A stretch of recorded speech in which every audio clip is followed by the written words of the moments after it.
Park प्रकल्प सुरू झालेला आहे। 2 वर्षांच्या बहुप्रतीक्षेत नंतर आता गोदापार्क प्रकल्प नागरिकांसाठी नाशिककरांसाठी खुला करण्यात आलाय।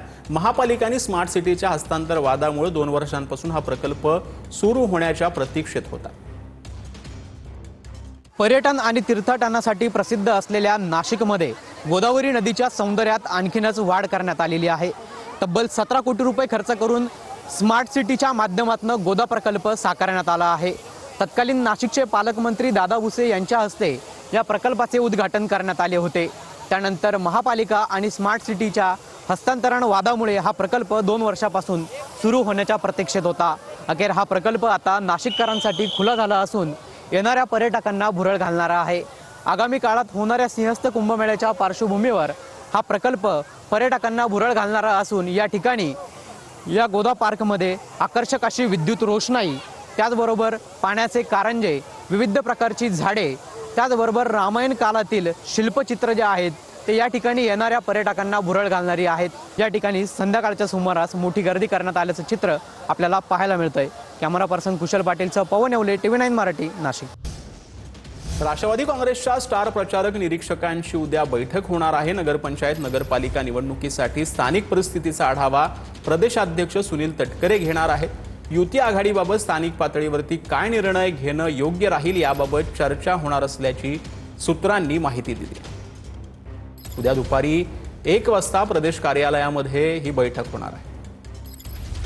सुनील तटकरेंना समोर बसून विकास कामांवर चर्चा करावी, मंत्री भरत गोगावलेंनी खासदार सुनील तटकरेंना हे आव्हान दिलंय। महाडमध्ये मला कुठेच विकास कामं दिसली नाहीत असं वक्तव्य तटकरेंनी केलं होतं। महाड कुठे नेऊन ठेवलं असा सवाल सुनील तटकरेंनी उपस्थित केलेला होता। त्याला आता भरत गोगावलेंनी प्रत्युत्तर दिलं। महाडच्या मतदारांच्या समोर खूप अजेंडे आहेत आणि गेले 4 वर्ष इथे स्थानिक लोकप्रतिनिधी नाहीत। अशा वेळेला जे म्हटलं गेलंय, मी अनेकांचं वक्तव्य ऐकतो की महाड शहरामध्ये काही 1000 कोटी रुपयाचा निधी आणला। शहरामध्ये मी फिरलो, दुर्बीण लावून बघितलं, जाड भिंगाचा चष्मा लावला, तर मला तसं काय कुठं दिसल्याचं पाहायला मिळालं नाही। प्राथमिक शाळेची दुर्दैवी अवस्था बघितली, ते पाहिल्याच्या नंतर कुठे नेऊन ठेवलं आहे महाड अशी स्थिती गेल्या 4 वर्षात झालेली पाहायला मिळते।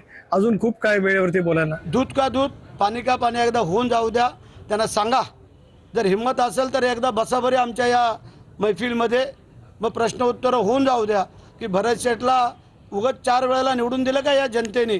आणि आम्ही सांगितलेलं आहे ना, जर आम्ही खरोखर महाड शहरामध्ये काही विकास कामे केली असतील तर जनता आम्हाला अशी सत्ता देईल। तर आरोग्य खात्यातील भ्रष्टाचाराचा पैसा निवडणुकीत वापरला असा आरोप काँग्रेसचे नेते सतेज पाटलांनी केलाय। लवकरच आरोग्य खात्याचा भ्रष्टाचार बाहेर काढणार असा इशाराही सतेज पाटलांनी दिलाय। तर दोघं मिळून भ्रष्टाचार बाहेर काढू सतेज पाटलांच्या आरोपांनंतर आरोग्यमंत्री प्रकाश आंबेडकरांनी ही प्रतिक्रिया दिलेली आहे।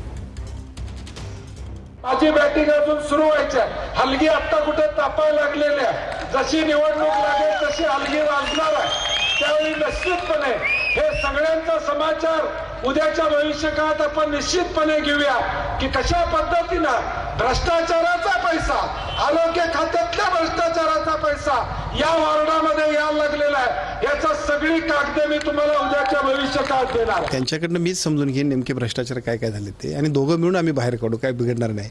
आपल्याला काम करायला संधी दिली लोकांनी, ती चांगलं काम करायसाठी दिलं, भ्रष्टाचार करायसाठी नाही। त्यामुळे मला असं वाटतं मी त्यांच्याशी माहिती घेईन आणि त्यांच्याबरोबर सामुदायिकरित्या आम्ही दोघं मिळून भ्रष्टाचार बाहेर काढू।